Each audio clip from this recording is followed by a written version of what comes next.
favorite blog that you wrote was the 1 million checkboxes blog. And the reason being is that as you started off with this like really simple concept. I want to send 1 million checkboxes down that people can like look at and click in. It's a very like approachable and consumable idea. You're like, okay, I get everything you're about to say. But then you start going, okay, well, how do I send the data down? Okay, like this is actually a really big problem because 1 million of anything is a big number, right? Like it's just a big number to send down. And so I can't just send down like a JSON map or an array that's encoded in JSON because it's just going to be huge. And so you start kind of going through this process of like working through and sending down the data through binary stuff, through, I forget if it was WebSockets that you sent it down via or whatever it was. And you ended up having to pack everything down into bits. And then you talk about, okay, well, at first my infrastructure was in Python, and then that just was not going well. So I switched to Go, and things went way better for whatever reason. Magic, I guess, the magic Crazy. of compiled Yeah, languages. I don't know why. Yeah. Yeah, crazy how compiled languages are just so much better at that kind of stuff. And so I love that process of going from I'm going to build an idea to this is actually how an idea can realistically execute.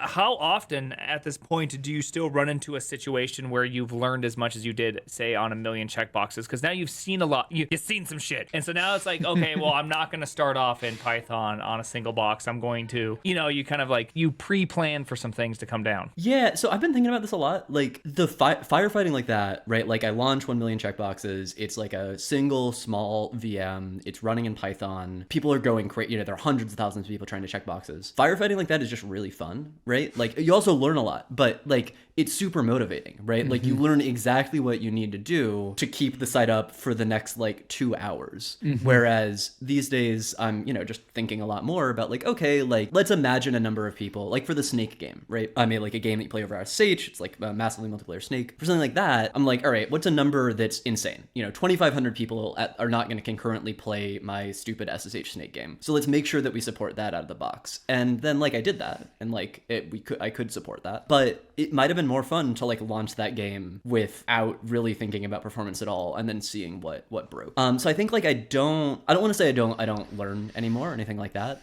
For the chess game that I made last year, I still learned a lot, but it's harder, right? Like in a way I'm prematurely optimizing, right? And it's like hard to say because I am putting things out on the internet. There are a lot of scary things, like I don't want like a massive bandwidth bill that I wake up to or something like that. So there are things that like you actually do really have to think about.